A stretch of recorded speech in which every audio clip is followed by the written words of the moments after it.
Hello again from Fired Up. I'm your host for the show, Bob Irwin, broadcasting from Rigel Studios here in Las Vegas, Nevada. This show is about guns, related politics, and self-defense issues.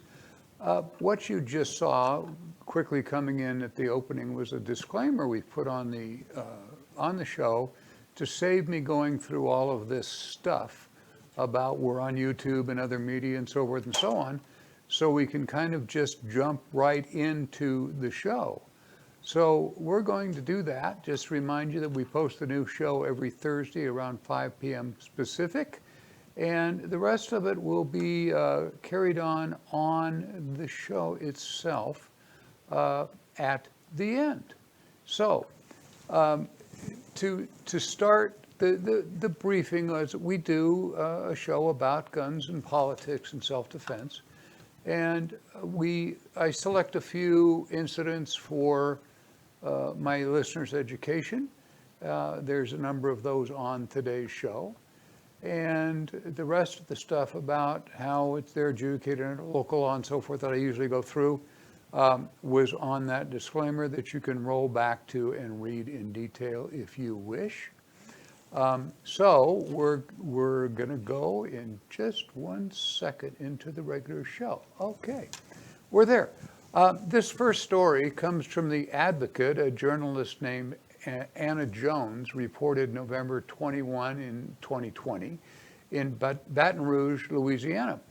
Baton Rouge police say a suspect was fatally shot and another was wounded in a home invasion Friday night on Eleanor Street. First responders received a call that several people had entered a home around 7 p.m. in the 3700 block of Eleanor Street armed with handguns, according to their news release.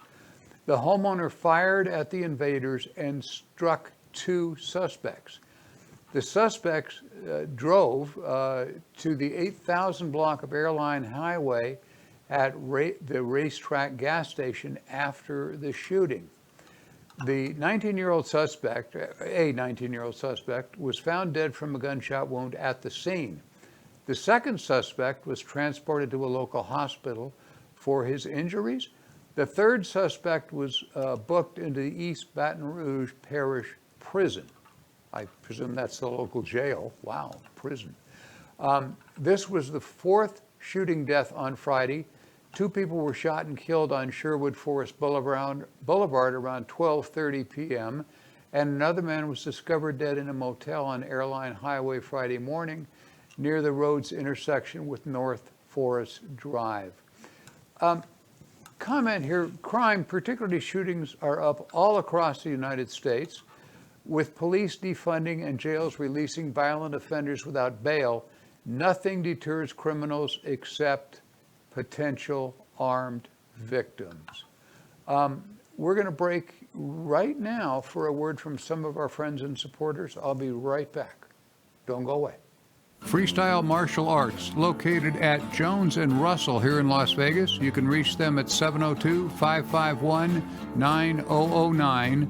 That's 702-551-9009. CCS Gunsmithing.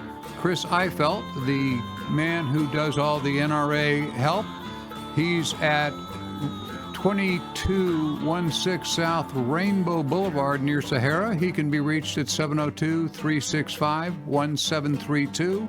Once again, 702-365-1732.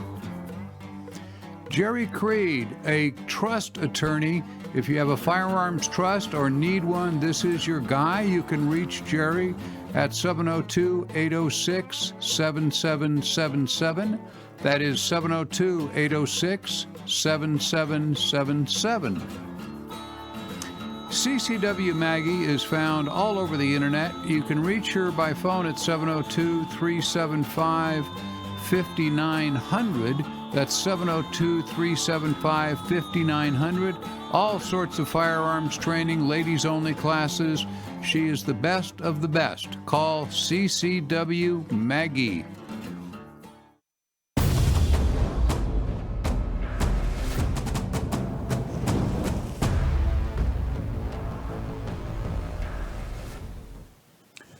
Hello again. This second story is also from The Advocate, reported November 20th, 2020 in Baton Rouge, Louisiana. A shooting was reported around noon Friday at the address of a business in the 2600 block of South Sherwood Forest Boulevard. Isn't that picturesque? Near where it crosses Interstate 12.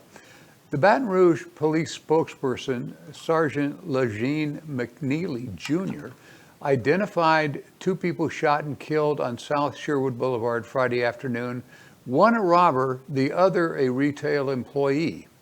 Police said that a 28-year-old suspect robbed and shot at a 48-year-old Wise Communications employee. Sergeant McNeely said the detectives believe a third person witnessed the incident and shot the 28-year-old robber as he left the business. That person then ran away before police arrived. One thing I can confirm, this was very, very bold, Sergeant McNeely added, referring to how the double homicide occurred in the middle of the afternoon on a busy commercial thoroughfare. Police were searching for the suspected shooter on Friday.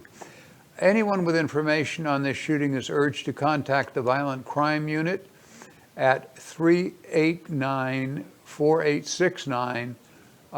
Presumably that's area code 225. Our Crime Stoppers at 225-344-7867. That is 225-344-STOP. Is this a good Samaritan just tired of rampant crime? Or an accomplice that afraid his partner will identify him? Given the potential criminal charges and civil lawsuits, I cannot blame this shooter for leaving the scene. That being said, he should contact an experienced criminal defense attorney and arrange a meeting to explain his actions.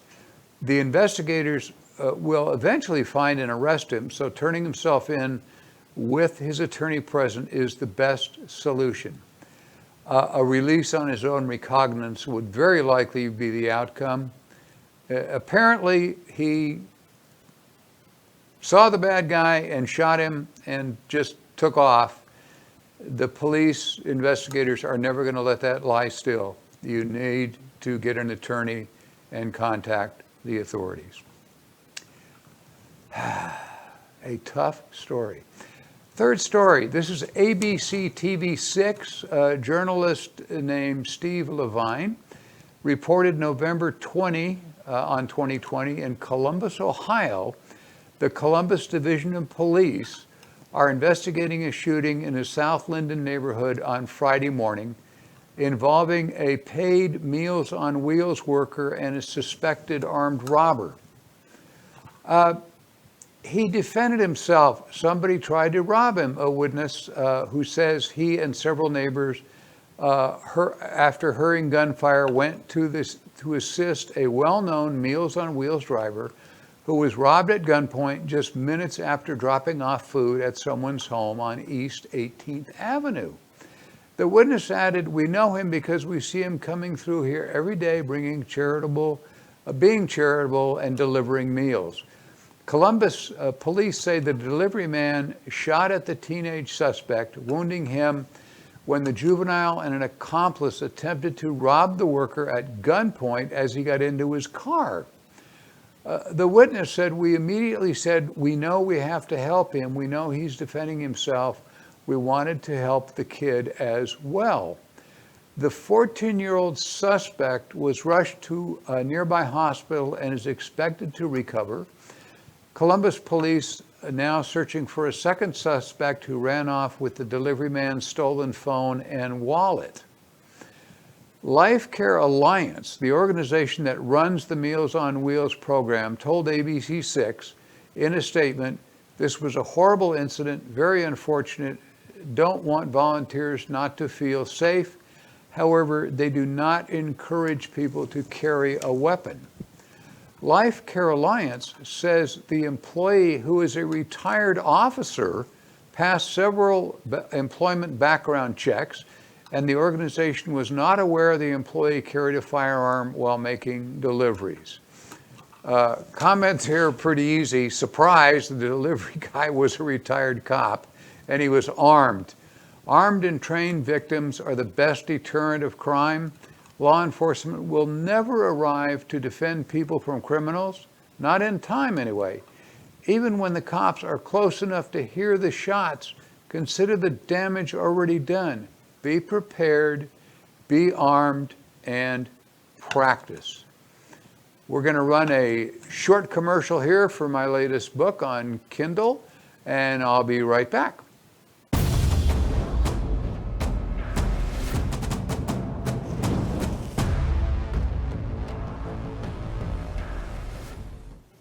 My latest book, Self-Defense with Firearms, Use of Force in Nevada, is now available on Amazon Kindle for $4.95.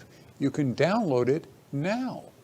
It contains examples of dozens of shootings and pointing a firearm cases that I personally experienced in my 24 years in law enforcement, or where I testified in court or deposition as a firearm and use of force expert. The book is about the use of firearms in defense of yourself and others in my home state of Nevada. I have appeared as an expert witness in Nevada courts dozens of times, and that experience has shown me the necessity of putting pen to paper once again. Nevada state law as printed can be misleading to those of you who read it, as it is written in legal jargon, what I usually call lawyer speak. These statutes are also bent or even broken by the courts in their everyday decisions that we generally call case law. Those are rulings that say this or that statute does not apply in a particular incident and similar cases. That causes the law you are depending on when you make a decision to use your firearm only partially or not apply at all to your actions. Relevant Nevada statute numbers are included here and there, so readers may look up current wording on the Nevada State website. Teaching firearms in 28 law enforcement academies, including cadets from 26 different Nevada agencies, personally instructing over 30,000 concealed firearm permit students and 20,000 private security officers, I've discovered a lot of commonalities in deadly force incidents. Less than 100 pages, this book offers advice that can save lives and costs of expensive defense lawyers to reduce your losses in the inevitable civil lawsuits that follow these incidents. Get a copy, learn how to avoid, prepare for, and react to life-threatening situations.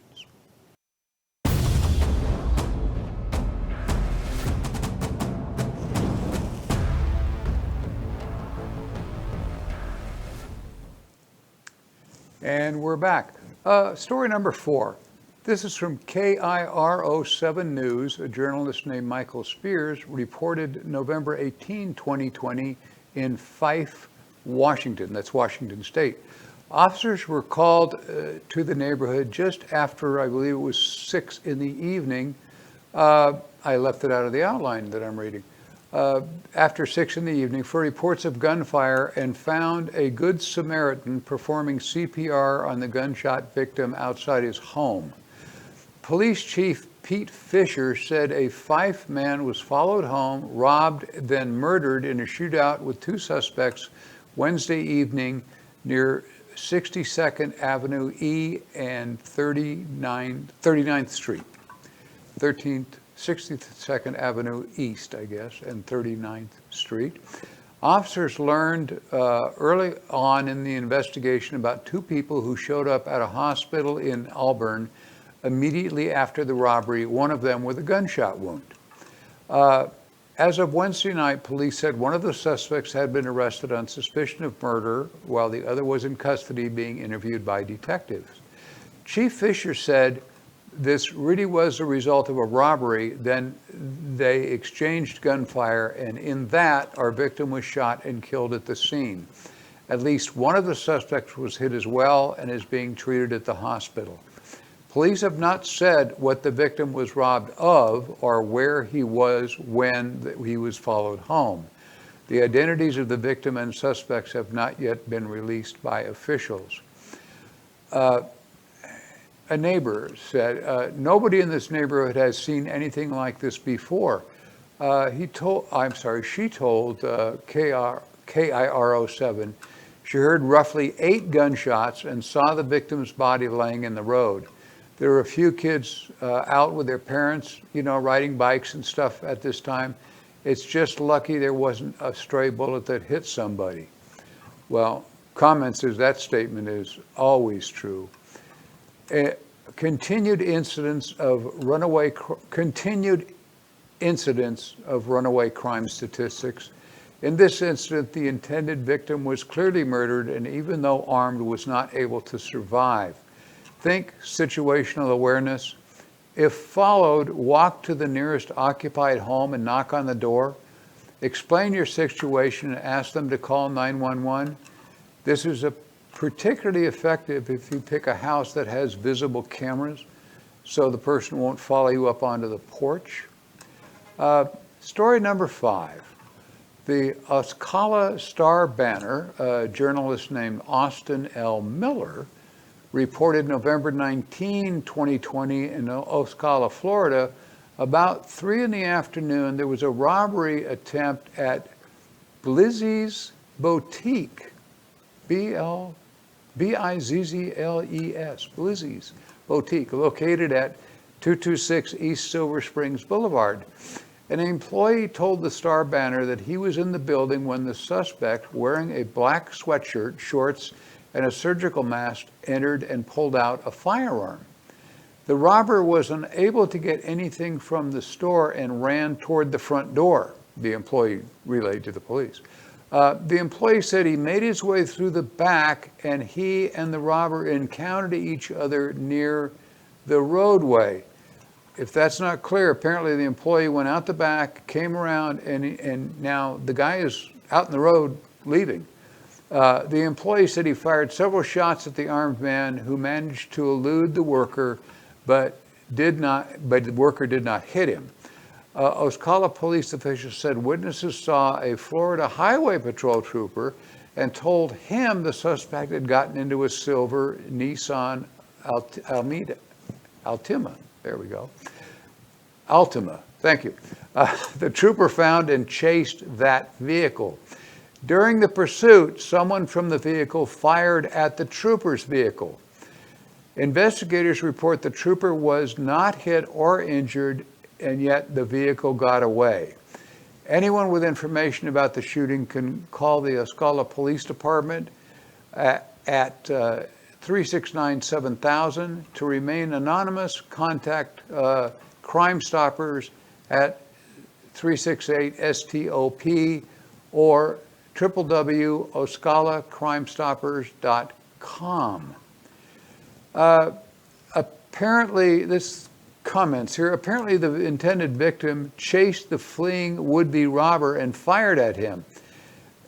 This is the case where it's difficult to claim self-defense. The Highway Patrol trooper failed to continue his pursuit. Perhaps he was injured or his vehicle disabled. I expect there will be an investigation of that also. This is a very complex case that we followed up on when more facts are released. We're going to break one last time for a word from some of our friends and associates. I'll be right back.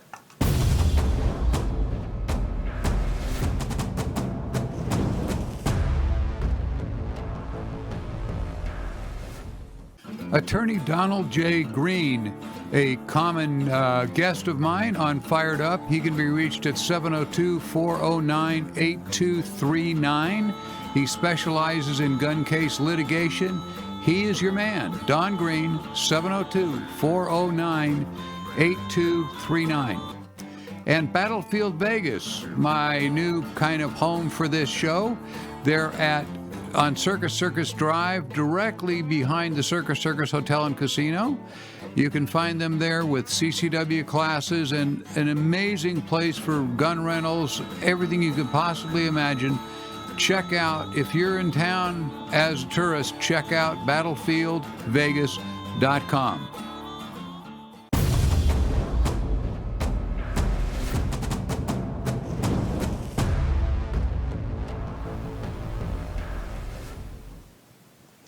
And we are back. Story number 6 is from WHNT News 19 TV. Reports November 23rd, 2020, just happened in Tuscumbia, Tuscumbia, Tuscumbia, Alabama. Tuscumbia Police Chief Tony Logan said a robbery happened at the Fuel City on Highway 72 around 11 in the late morning. The female clerk told News 19 she was suspicious of the man when he came into the store because he had his hood up and was wearing sunglasses. The clerk said the hooded man demanded money at gunpoint, and as he was leaving, she pulled a gun from under the counter and shot him in the shoulder. Chief Logan said the hooded suspect got into a vehicle with a woman. The two drove off and were involved in a wreck at Avalon and Montgomery Avenue near the local Helen Keller Hospital. The female getaway driver was not injured in the crash. The male suspect was airlifted from Helen Keller to Huntsville Hospital. His condition was not available as of this report. The clerk continued working her shift after the incident. The authorities are investigating the possibility the suspect is connected with other armed robberies in the local area. Perhaps adding to her media interview that she shot the robber as he was leaving was not a well thought out comment. When you are involved in any use of deadly force incident, always have an attorney present before you give a statement to law enforcement, and never, never, never talk to the media. That is a disaster. Last story today. This was from the Citizens Committee for the Right to Keep and Bear Arms in Bellevue, Washington. That's Washington State. Pointed out in a mailer that I got today, the plethora of gun regulations coming out under the Biden-Harris administration, likely by executive order.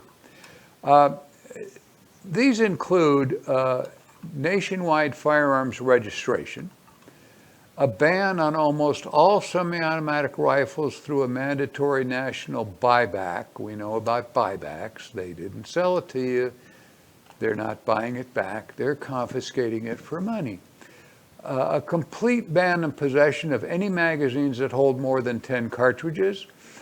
A tax on firearms sales of 30% and ammunition sales at 50%. 50% tax on ammunition. Banning firearm possession by those under 21 years of age. Right now, there are exceptions for military members and law enforcement and so forth, but it will go to 21 years of age, period. Limiting firearms purchases to once every 30 days.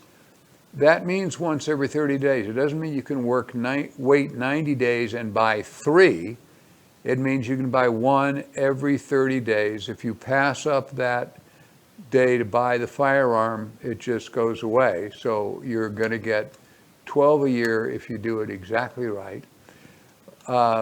Safe storage rules that will delay you defending against intruders. It requires homeowners have their firearms in a locked safe and unloaded, so that you have to unlock the safe and get it open, get the firearm out, load the firearm. Meanwhile, the guy's already been in your house for 10 minutes while you're trying to do that, and you've already been murdered.